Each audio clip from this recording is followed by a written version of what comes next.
الحمد لله رب العالمين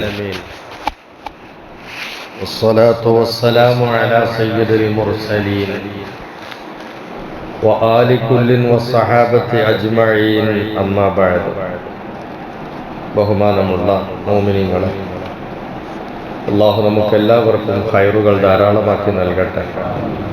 ജീവിതവും മരണവും അല്ലാഹുവിന്റെ പൊരുത്തത്തിലാക്കി തരട്ടെ. പ്രത്യേകിച്ച് ഖബർ ജീവിതം അല്ലാഹു നമുക്ക് സമ്പന്നമായതായി ഖലാഅ് ചെയ്യട്ടെ. ആളുകളൊക്കെ പലരും പെട്ടെന്ന് മരണത്തിലേക്ക് പോകുന്നു. ഇന്നിപ്പോ വർത്താനം കേട്ടുകൊണ്ടിരിക്കുന്ന ഞാനും നിങ്ങളും ഏതു നിമിഷവും മരണത്തെ സ്വീകരിക്കേണ്ട ആളുകളാണ്. ഈ ഭൗതിക ലോകത്തുള്ള ജീവിതം എല്ലാവർക്കും അല്പകാലത്തേക്ക് മാത്രമുള്ളതാണ്. ഖബറിലേക്ക് കടന്നാലുള്ള അവസ്ഥ എന്താണെന്ന് നമുക്കാർക്കും അറിയില്ല. ആരും അനുഭവിച്ച് തിരിച്ചു വരാറില്ല. പക്ഷേ ദുനിയാവും ആഖിറവും എല്ലാം നമുക്ക് ആവശ്യമായത് എന്തെല്ലാം ഉണ്ടോ എല്ലാം നമുക്ക് പറഞ്ഞു തന്നിട്ടാണ് നബിയുനാ റസൂലുള്ളാഹി സ്വല്ലല്ലാഹു അലൈഹി വസല്ലമ തങ്ങൾ ഇഹലോകവാസം വെടിഞ്ഞിട്ടുള്ളത്. അവിടുന്ന് പ്രത്യേകമായി നമുക്ക് പറഞ്ഞു തന്നിട്ടുണ്ട്, ഖബറിലെ ജീവിതം ഒരു പ്രത്യേക ജീവിതമാണ്. അവിടെ അമലുകളില്ല. മരിക്കുന്നതിന് മുമ്പ് വല്ല അമലും ചെയ്തു വെച്ചിട്ടുണ്ടെങ്കിൽ അതിൻ്റെ പ്രതിഫലം അനുഭവിച്ച് ആസ്വദിക്കാൻ ഖബറിൽ വെച്ച് കഴിയും. എന്തെങ്കിലുമൊക്കെ തിന്മകൾ ചെയ്തിട്ടുണ്ടെങ്കിൽ അതിൻ്റെ തിക്തഫലം അത് ഖബറിൽ വെച്ച് അനുഭവിക്കാൻ കഴിയും. അപ്പോൾ രക്ഷയും ശിക്ഷയും ഒക്കെ ഖബറിനകത്ത് കാണും. അതുകൊണ്ട് ഖബർ ജീവിതത്തിന് വേണ്ടി, ഏകാന്തവാസത്തിന് വേണ്ടി വല്ലതും സമ്പാദിക്കാൻ കഴിയുമെങ്കിൽ ദുനിയാവൊന്ന് മരിക്കുന്നതിന് മുമ്പ് സമ്പാദിച്ചു വെച്ചോളണം എന്ന് നബി സല്ലല്ലാഹു അലൈഹി വസല്ലമ തങ്ങൾ ഓർമ്മപ്പെടുത്തുകയുണ്ടായി. പരിശുദ്ധ ഖുർആനിലെ ആയത്തുകൾ ഓതി കേൾപ്പിച്ചുകൊണ്ട് അത് വിശദീകരിച്ചുകൊണ്ടായിരുന്നു അല്ലാഹുവിൻ്റെ തിരുദൂതർ ഈ കാര്യത്തെ സൂചിപ്പിച്ചത്. കല്ലാ സയഅലമൂൻ സുമ്മ കല്ലാ സയഅലമൂൻ. ഇല്ല, ശേഷം അറിയാൻ പോകുന്നുണ്ട്, വീണ്ടും അവരറിയാൻ പോകുന്നുണ്ട് എന്ന് പറഞ്ഞ് തിരിച്ചറിവിൻ്റെ രണ്ട് ഘട്ടങ്ങളെ പ്രത്യേകമായി പറയുന്നു. അതിലാദ്യത്തെ ഘട്ടം ഖബർ ജീവിതത്തിലെ ഘട്ടമാണ് എന്ന് അവിടുന്ന് വിശദീകരിക്കുകയുണ്ടായി. എന്നാൽ ഈ സ്ഥിതിവിശേഷങ്ങളിലും സാധാരണക്കാരായ ആളുകളുടെ അവസ്ഥ പോലെയല്ല നബി സല്ലല്ലാഹു അലൈഹി വസല്ലമ തങ്ങളുടെ അവസ്ഥ. അവിടുത്തെ ഖബർ ജീവിതം മറ്റുള്ളവരുടെ ഖബർ ജീവിതം പോലെയല്ല. ജീവിതത്തിൽ നബി തങ്ങൾ സാധാരണ മനുഷ്യരിൽ നിന്നും എത്രത്തോളം വ്യത്യസ്തനായി നിലകൊള്ളുന്നുവോ അതേപോലെയാണ് ഖബറിലും അവിടുത്തെ ജീവിതം. ബഹുമാനപ്പെട്ട അനസ് റളിയല്ലാഹു അൻഹുവിലൂടെ ഉദ്ധരിക്കപ്പെടുന്ന ഒരു ഹദീസ് നമുക്കിപ്പോ ശ്രദ്ധേയമാണ്. ജീവിതത്തിൽ നമ്മൾക്ക് പകർത്താനൊക്കെ ഉതകുന്ന ഒരു കർമ്മത്തെ കൂടി സൂചിപ്പിക്കുന്നതാണ്. ഖാല റസൂലുള്ളാഹി സ്വല്ലല്ലാഹു അലൈഹി വസല്ലം, അല്ലാഹുവിൻ്റെ ദൂതർ പറഞ്ഞു, മൻ സല്ലാ അലയ്യ ഫീ യൗമി ജുമുഅത്തിൻ വലൈലത്തി ജുമുഅ. ഒരാൾ വെള്ളിയാഴ്ചയുടെ പകലിലോ വെള്ളിയാഴ്ചയുടെ രാത്രിയിലോ ആയിട്ട് എൻ്റെ മേൽ സ്വലാത്ത് ചൊല്ലിയാൽ, 100 സ്വലാത്ത് ചൊല്ലിയാൽ, വെള്ളിയാഴ്ചയുടെ പകൽ അല്ലെങ്കിൽ വെള്ളിയാഴ്ചയുടെ രാത്രി അതിലൊക്കെയായിട്ട് ഒരാൾ എൻ്റെ മേൽ 100 സ്വലാത്ത് ചൊല്ലിയാൽ അവൻ അല്ലാഹു 100 ആവശ്യങ്ങൾ അല്ലാഹു വീട്ടി കൊടുക്കും. ഈ സ്വലാത്ത് ചൊല്ലിയ ആളുടെ 100 ആവശ്യങ്ങൾ അല്ലാഹു വീട്ടി കൊടുക്കും. അത് 70 മിൻ ഹവായിജിൽ ആഖിറ. അതിൽ 70 ആവശ്യങ്ങൾ അവന്റെ ആഖിറത്തിലേക്കുള്ള ആവശ്യങ്ങളാണ്. 70 കാര്യങ്ങൾ മരണാനന്തര ജീവിതത്തിലേക്കുള്ള കാര്യങ്ങളാണ്. മിൻ ഹവായിജിൽ ദുനിയ. ബാക്കി 30 ആവശ്യങ്ങൾ അവന്റെ ദുനിയാവിലെ ആവശ്യങ്ങളാണ്. ഇങ്ങനെ 70-30 ആവശ്യങ്ങൾ ദുനിയാവിലേക്കും ആഖിറത്തിലേക്കും ഉള്ളത് അല്ലാഹു തആല ഓർക്ക് വീട്ടി കൊടുക്കും. എന്ത് ചെയ്താലേ? വെള്ളിയാഴ്ചയുടെ രാവിലും പകലിലും ഒക്കെ ആയിട്ട് തിരുനബിയുടെ മേൽ 100 സ്വലാത്ത് ചൊല്ലിയാൽ കഴിഞ്ഞില്ല. അവിടുന്ന് അങ്ങോട്ട് അള്ളാഹുവിന്റെ ദൂതർ പറയാ, ഇങ്ങനെ ഒരു മുഅ്മിനായ മനുഷ്യൻ വെള്ളിയാഴ്ച ദിവസം ഒരു 100 സ്വലാത്ത് ചൊല്ലുന്നുണ്ടെങ്കിൽ ആ വിവരം നബി തങ്ങളുടെ അടുത്തേക്ക് എത്തിക്കാൻ വേണ്ടി ഇന്ന ആള് തങ്ങൾക്ക് സ്വലാത്ത് ചൊല്ലിയിട്ടുണ്ട് എന്ന് അറിയിച്ചു കൊടുക്കാൻ വേണ്ടി അല്ലാഹു തആല നിശ്ചയിക്കും ഒരു മലക്കൻ. ഒരു മലക്കനെ അല്ലാഹു നിശ്ചയിക്കും.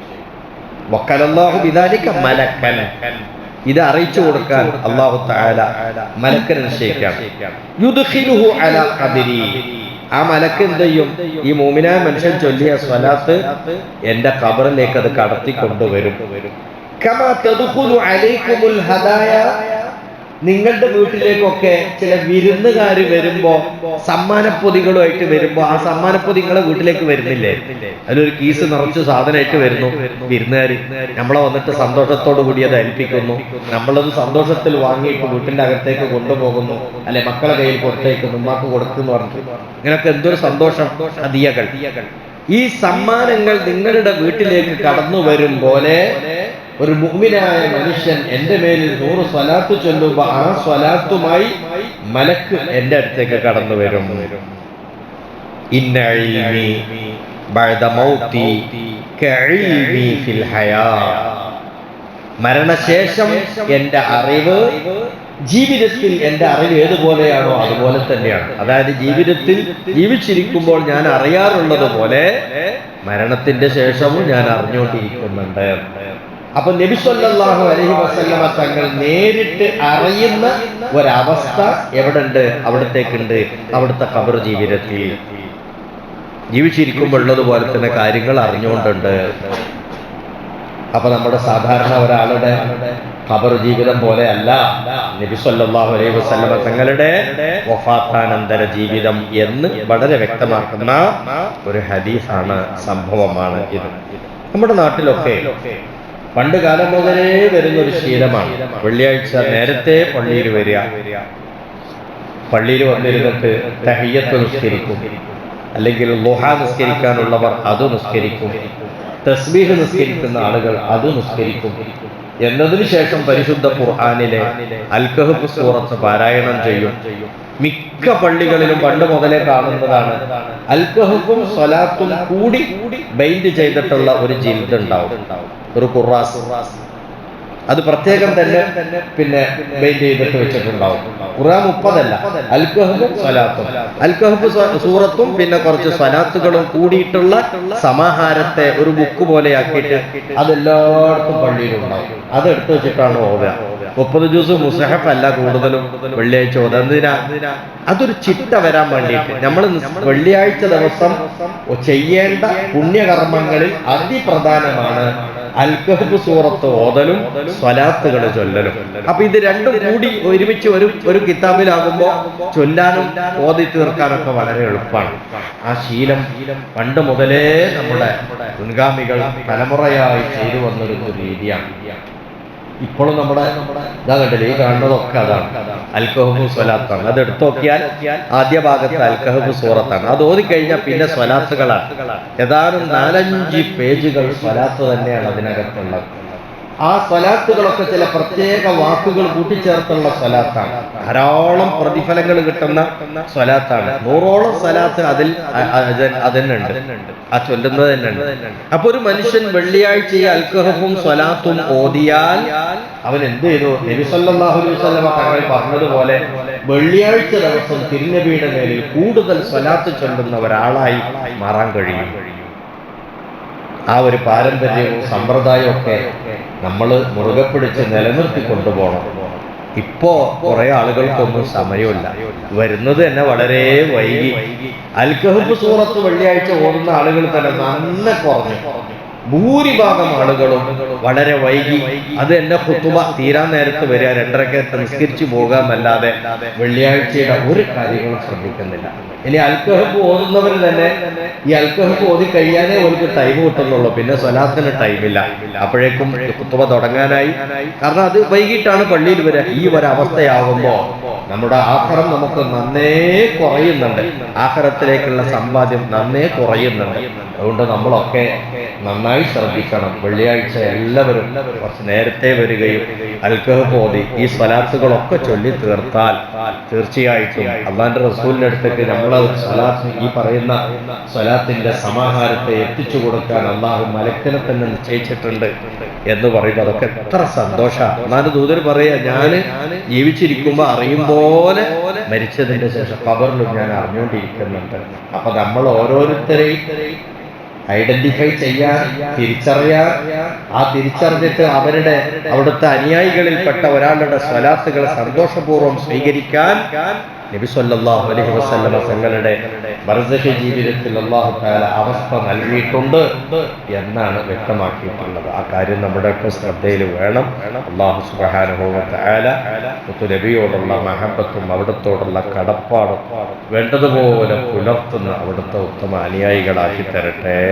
വലിയ തൗഫീഖുകൾ അല്ലാഹു നമുക്ക് വർദ്ധിപ്പിച്ചു നൽകട്ടെ.